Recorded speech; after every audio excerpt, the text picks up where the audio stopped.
Chapter 32. The Appointed Time.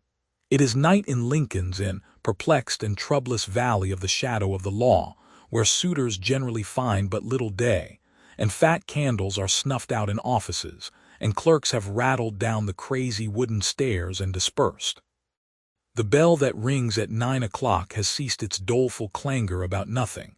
The gates are shut, and the night porter, a solemn warder with a mighty power of sleep, keeps guard in his lodge. From tiers of staircase, windows clogged lamps like the eyes of equity, bleared Argus with a fathomless pocket for every eye and an eye upon it, dimly blink at the stars. In dirty upper casements, here and there, hazy little patches of candlelight reveal where some wise draftsman and conveyancer yet toils for the entanglement of real estate in meshes of sheepskin, in the average ratio of about a dozen of sheep to an acre of land, over which belike industry these benefactors of their species linger yet, though office hours be past, that they may give, for every day, some good account at last. In the neighboring court, where the Lord Chancellor of the rag and bottle shop dwells, there is a general tendency towards beer and supper. Mrs. Piper and Mrs. Perkins, whose respective sons, engaged with a circle of acquaintance in the game of hide and seek, have been lying in ambush about the byways of Chancery Lane for some hours, and scouring the plain of the same thoroughfare to the confusion of passengers. Mrs. Piper and Mrs. Perkins have but now exchanged congratulations on the children being abed, and they still linger on a doorstep over a few parting words. Mr. Crook and his lodger, and the fact of Mr. Crook's being continually in liquor, and the testamentary prospects of the young man are, as usual, the staple of their conversation. But they have something to say, likewise, of the harmonic meeting at the Saul's Arms, where the sound of the piano through the partly opened windows jingles out into the court, and where little Swills, after keeping the lovers of harmony in a roar like a very Yorick, may now be heard taking the gruff line in a concerted piece, and sentimentally adjuring his friends and patrons to listen to the waterfall. Mrs. Perkins and Mrs. Piper compare opinions on the subject of the young lady of professional celebrity who assists at the harmonic meetings, and who has a space to herself in the manuscript announcement in the window. Mrs. Perkins possessing information that she has been married a year and a half, though announced as Miss M. Melvilleson, the noted siren, and that her baby is clandestinely conveyed to the Saul's Arms every night to receive its natural nourishment during the entertainments. Sooner than which myself, says Mrs. Perkins, I would get my living by selling lucifers. Mrs. Piper, as in duty bound, is of the same opinion, holding that a private station is better than public applause, and thanking heaven for her own, and by implication Mrs. Perkins' respectability. By this time the potboy of the Saul's Arms appearing with her supper pint well frothed, Mrs. Piper accepts that tankard and retires indoors, first giving a fair good night to Mrs.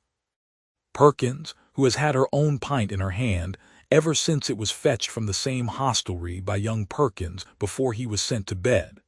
Now there is a sound of putting up shop shutters in the court, and a smell as of the smoking of pipes. And shooting stars are seen in upper windows, further indicating retirement to rest. Now, too, the policeman begins to push at doors, to try fastenings, to be suspicious of bundles, and to administer his beat, on the hypothesis that everyone is either robbing or being robbed. It is a close night, though the damp cold is searching too, and there is a laggard mist a little way up in the air. It is a fine steaming night to turn the slaughter-houses, the unwholesome trades, the sewerage, bad water and burial grounds to account, and give the registrar of death some extra business. It may be something in the air, there is plenty in it, or it may be something in himself that is in fault, but Mr. Weevil, otherwise Jobling, is very ill at ease. He comes and goes between his own room and the open street door 20 times an hour. He has been doing so ever since it fell dark.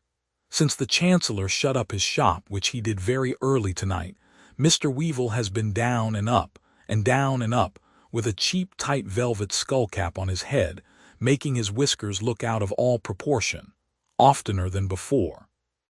It is no phenomenon that Mr. Snagsby should be ill at ease too, for he always is so, more or less, under the oppressive influence of the secret that is upon him. Impelled by the mystery of which he is a partaker, and yet in which he is not a sharer, Mr. Snagsby haunts what seems to be its fountainhead, the rag and bottle shop in the court. It has an irresistible attraction for him. Even now, coming round by the Saul's Arms with the intention of passing down the court, and out at the Chancery Lane end, and so terminating his unpremeditated after-supper stroll of 10 minutes, long from his own door and back again, Mr. Snagsby approaches. "What, Mr. Weevil," says the stationer, stopping to speak, "are you there?" "Aye," says Weevil, "here I am, Mr. Snagsby." "Airing yourself, as I am doing before you go to bed?" the stationer inquires. "Why, there's not much air to be got here, and what there is not very freshening," Weevil answers, glancing up and down the court. "Very true, sir. Don't you observe," says Mr. Snagsby, pausing to sniff and taste the air a little, "don't you observe, Mr. Weevil, that you're, not to put too fine a point upon it, that you're rather greasy here, sir?" "Why, I have noticed myself that there is a queer kind of flavor in the place tonight," Mr. Weevil rejoins. "I suppose it's chops at the Saul's Arms." "Chops, do you think? Oh, chops, eh?" Mr. Snagsby sniffs and tastes again. "Well, sir, I suppose it is, but I should say their cook at the Saul wanted a little looking after. She has been burning 'em, sir, and I don't think, Mr. Snagsby sniffs and tastes again and then spits and wipes his mouth. "I don't think, not to put too fine a point upon it, that they were quite fresh when they were shown the gridiron." "That's very likely. It's a tainting sort of weather." "It is a tainting sort of weather," says Mr. Snagsby, "and I find it sinking to the spirits." "By George, I find it gives me the horrors," returns Mr. Weevil. "Then, you see, you live in a lonesome way, and in a lonesome room with a black circumstance hanging over it," says Mr. Snagsby, looking in past the other's shoulder along the dark passage, and then falling back a step to look up at the house. "I couldn't live in that room alone, as you do, sir.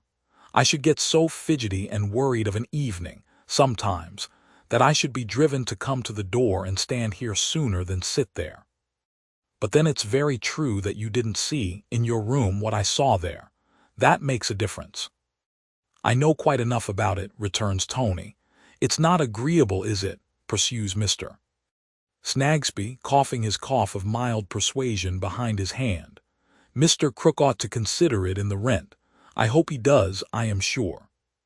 "I hope he does," says Tony, "but I doubt it."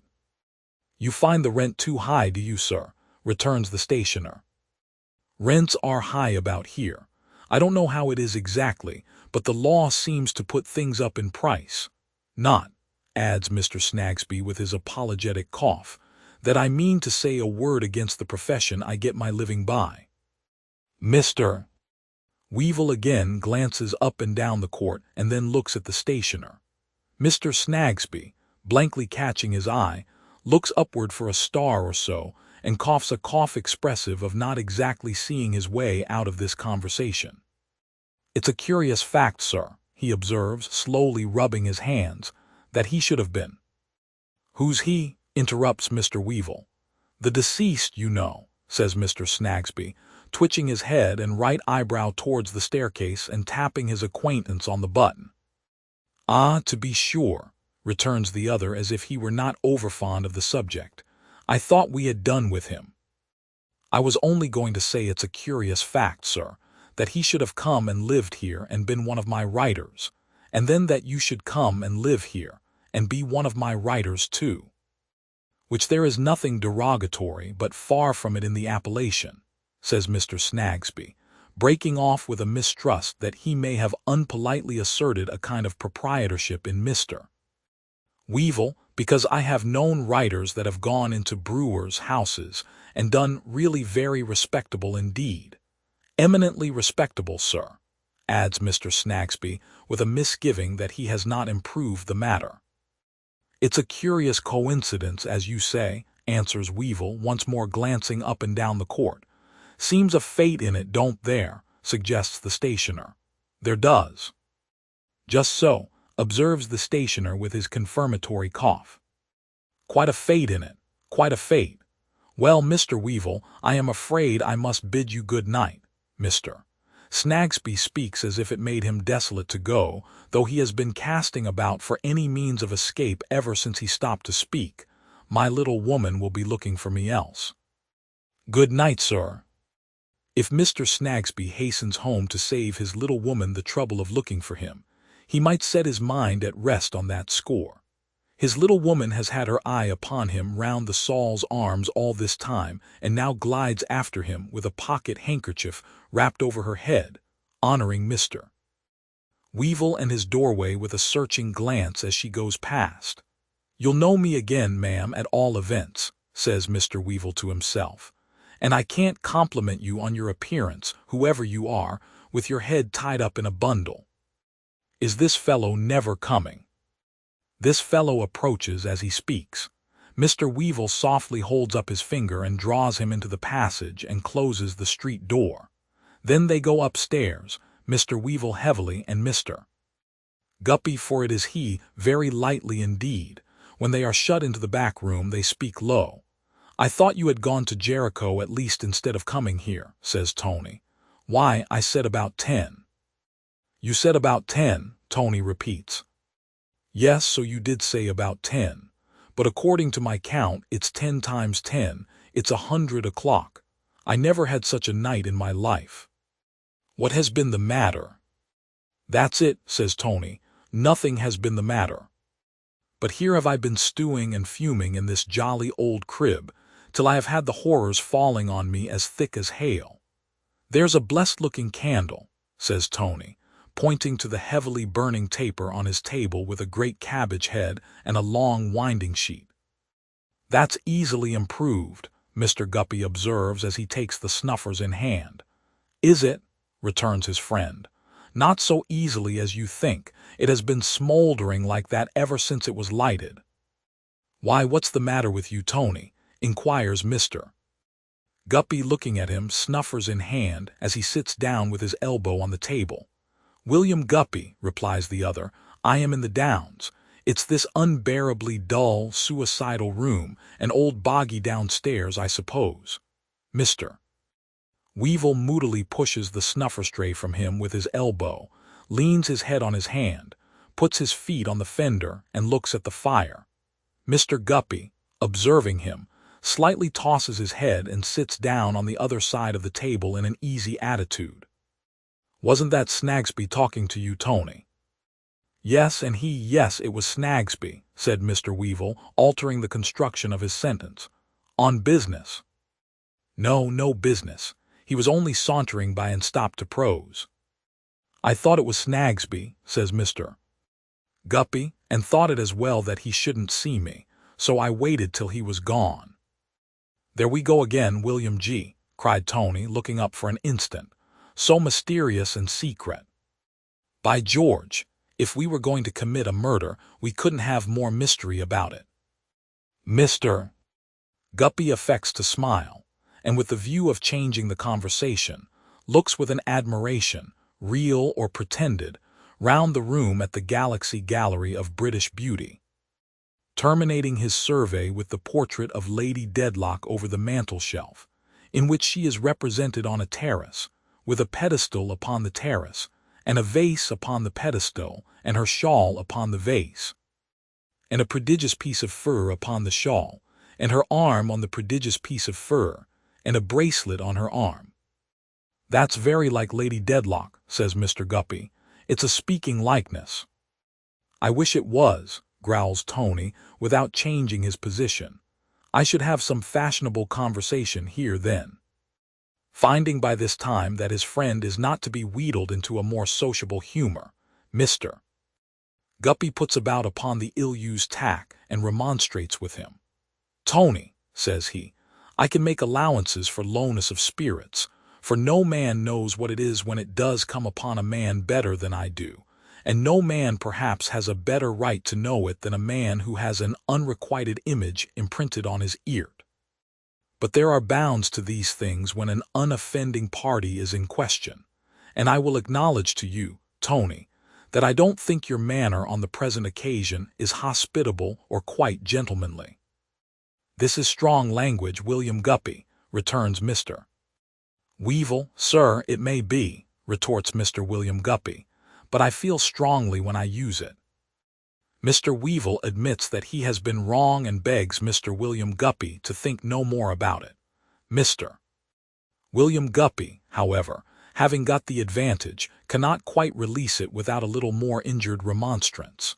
"No, dash it, Tony," says that gentleman, "you really ought to be careful how you wound the feelings of a man who has an unrequited image imprinted on his ear, and who is not altogether happy in those chords which vibrate to the tenderest emotions.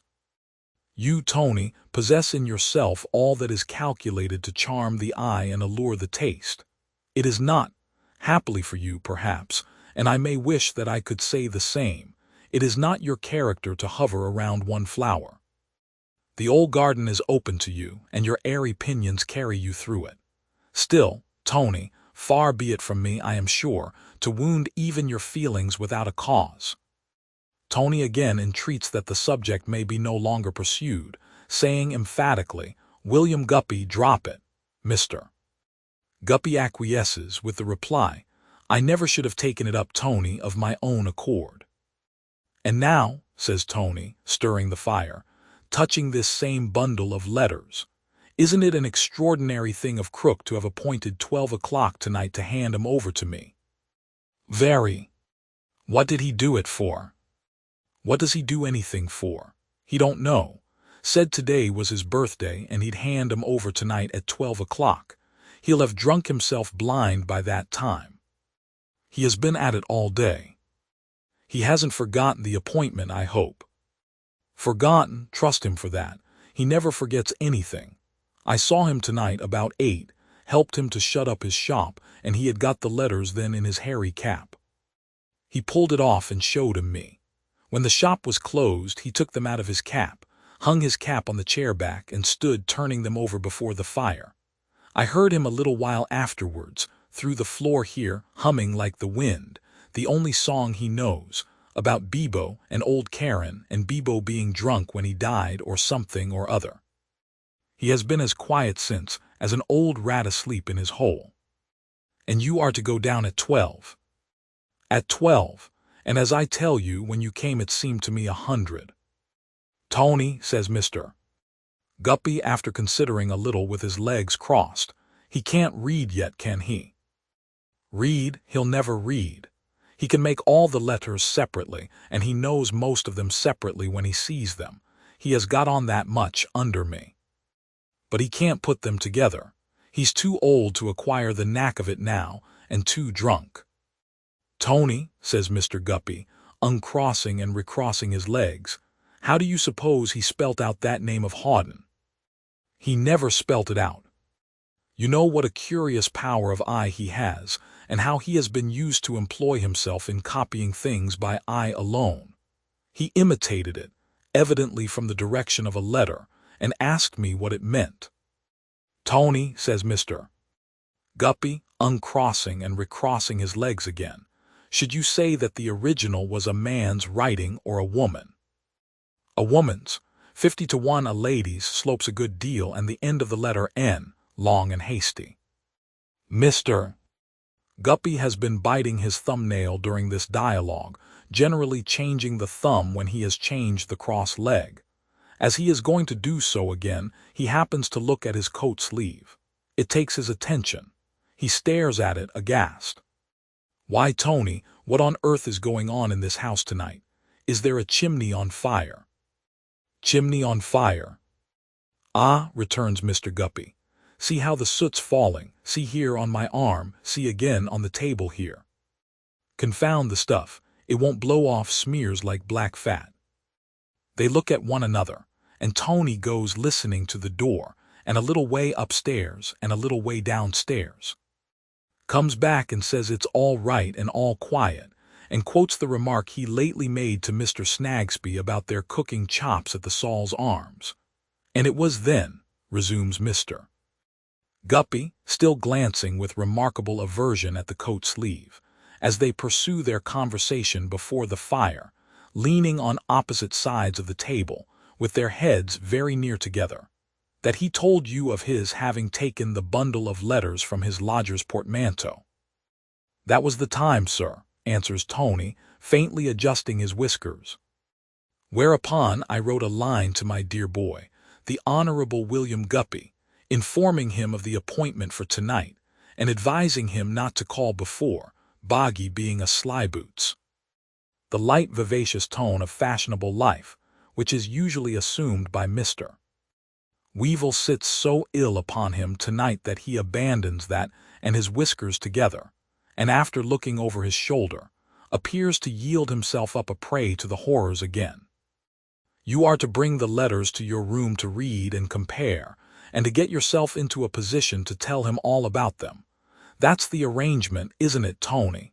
Asks Mr. Guppy, anxiously biting his thumbnail. You can't speak too low. Yes, that's what he and I agreed. I tell you what, Tony. You can't speak too low, says Tony once more. Mr. Guppy nods his sagacious head, advances it yet closer, and drops into a whisper. I tell you what. The first thing to be done is to make another packet like the real one, so that, if he should ask to see the real one while it's in my possession, you can show him the dummy.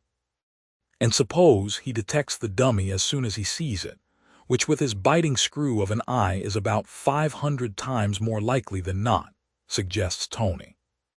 Then we'll face it out. They don't belong to him, and they never did. You found that, and you placed them in my hands, a legal friend of yours, for security.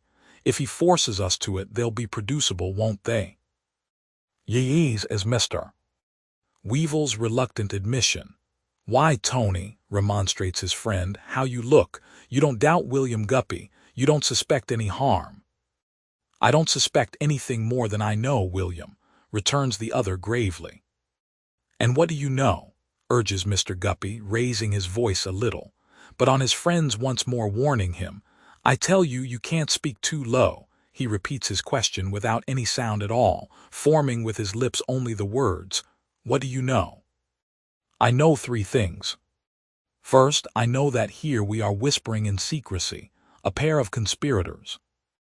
Well, says Mr. Guppy, and we had better be that than a pair of noodles, which we should be if we were doing anything else, for it's the only way of doing what we want to do. Secondly, it's not made out to me how it's likely to be profitable after all. Mr. Guppy casts up his eyes at the portrait of Lady Dedlock over the mantel-shelf and replies, Tony, you are asked to leave that to the honor of your friend. Besides, it's being calculated to serve that friend in those chords of the human mind which need not be called into agonizing vibration on the present occasion. Your friend is no fool. What's that? It's 11 o'clock striking by the bell of St. Paul. Listen, and you'll hear all the bells in the city jangling. Both sit silent, listening to the metal voices, near and distant, resounding from towers of various heights, in tones more various than their situations. When these at length cease, all seems more mysterious and quiet than before. One disagreeable result of whispering is that it seems to evoke an atmosphere of silence, haunted by the ghosts of sound, strange cracks and tickings, the rustling of garments that have no substance in them, and the tread of dreadful feet that would leave no mark on the sea sand or the winter snow. So sensitive the 2 friends happen to be that the air is full of these phantoms, and the 2 look over their shoulders by one consent to see that the door is shut. Yes, Tony, says Mr. Guppy, drawing nearer to the fire and biting his unsteady thumbnail. You were going to say, thirdly. It's far from a pleasant thing to be plotting about a dead man in the room where he died, especially when you happen to live in it. but we are plotting nothing against him, Tony. Maybe not, still I don't like it. Live here by yourself and see how you like it. As to dead men, Tony, proceeds Mr. Guppy, evading this proposal, there have been dead men in most rooms. I know there have, but in most rooms you let them alone, and they let you alone, Tony answers. The two look at each other again. Mr. Guppy makes a hurried remark to the effect that they may be doing the deceased a service, that he hopes so. There is an oppressive blank until Mr. Weevil, by stirring the fire suddenly, makes Mr. Guppy start as if his heart had been stirred instead. "Faugh, here, more of this hateful soot hanging about," says he. "Let us open the window a bit and get a mouthful of air. It's too close." He raises the sash, and they both rest on the windowsill, half in and half out of the room.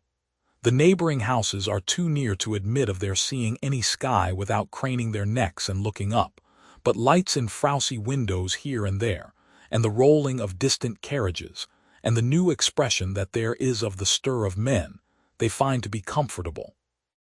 Mr. Guppy, noiselessly tapping on the windowsill, resumes his whispering in quite a light comedy tone. "By the by, Tony, don't forget old Smallweed," meaning the younger of that name. "I have not let him into this, you know. That grandfather of his is too keen by half. It runs in the family." "I remember," says Tony. "I'm up to all that." "And as to Crook," resumes Mr. Guppy, "now, do you suppose he really has got hold of any other papers of importance, as he has boasted to you, since you have been such allies?" Tony shakes his head. "I don't know, can't imagine. If we get through this business without rousing his suspicions, I shall be better informed, no doubt. How can I know without seeing them when he don't know himself? He is always spelling out words from them, and chalking them over the table and the shop wall, and asking what this is and what that is. But his whole stock from beginning to end may easily be the waste paper he bought it as, for anything I can say. It's a monomania with him to think he is possessed of documents. He has been going to learn to read them this last quarter of a century, I should judge, from what he tells me. How did he first come by that idea, though? That's the question, Mr. Guppy suggests with one eye shut, after a little forensic meditation. He may have found papers in something he bought, where papers were not supposed to be, and may have got it into his shrewd head from the manner and place of their concealment that they are worth something. Or he may have been taken in some pretended bargain. Or he may have been muddled altogether by long staring at whatever he has got, and by drink, and by hanging about the Lord Chancellor's court and hearing of documents forever, returns Mr. Weevil. Mr. Guppy, sitting on the windowsill, nodding his head and balancing all these possibilities in his mind, continues thoughtfully to tap it, and clasp it, and measure it with his hand, until he hastily draws his hand away. "What in the devil's name," he says, "is this? Look at my fingers." A thick, yellow liquor defiles them, which is offensive to the touch and sight, and more offensive to the smell. A stagnant, sickening oil with some natural repulsion in it that makes them both shudder. "What have you been doing here? What have you been pouring out of window?" "I pouring out of window? Nothing, I swear, never since I have been here," cries the lodger. "And yet look here and look here." When he brings the candle here from the corner of the windowsill, it slowly drips and creeps away down the bricks, here lies in a little thick nauseous pool.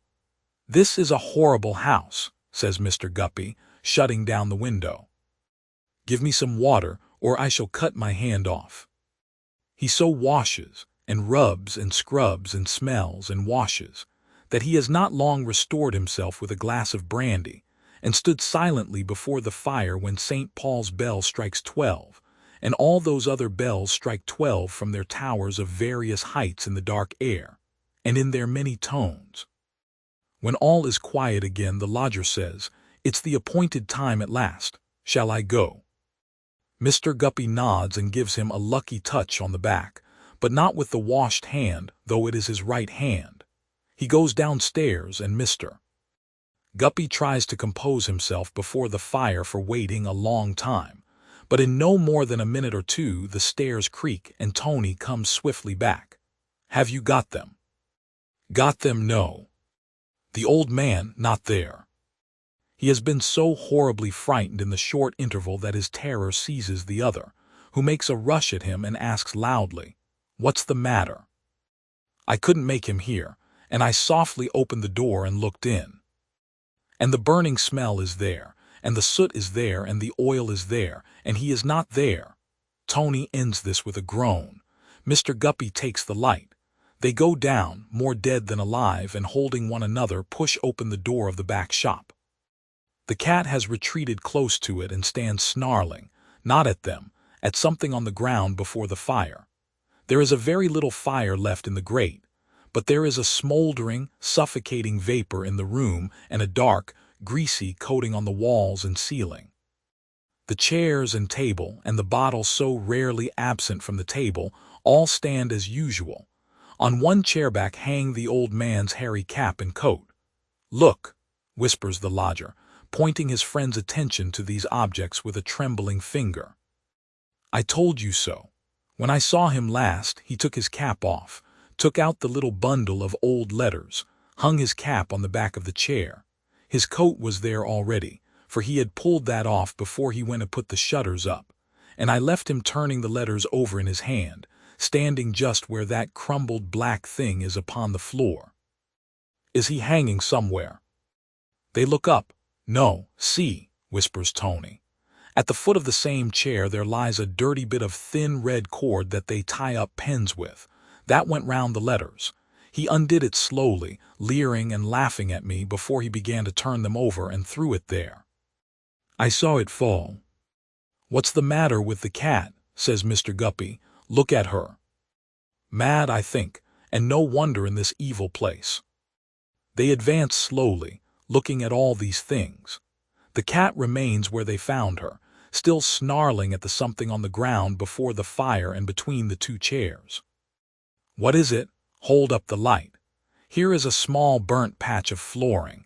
Here is the tinder from a little bundle of burnt paper, but not so light as usual, seeming to be steeped in something.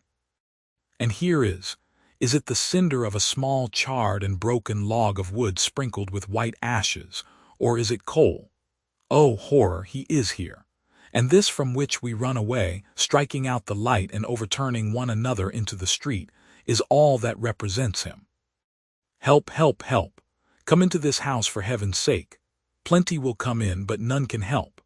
The Lord Chancellor of that court, true to his title in his last act, has died the death of all Lord Chancellors in all courts and of all authorities in all places under all names soever, where false pretenses are made and where injustice is done.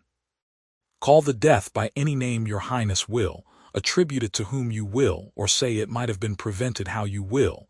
It is the same death eternally, inborn, inbred, engendered in the corrupted humors of the vicious body itself, and that only spontaneous combustion, and none other of all the deaths that can be died.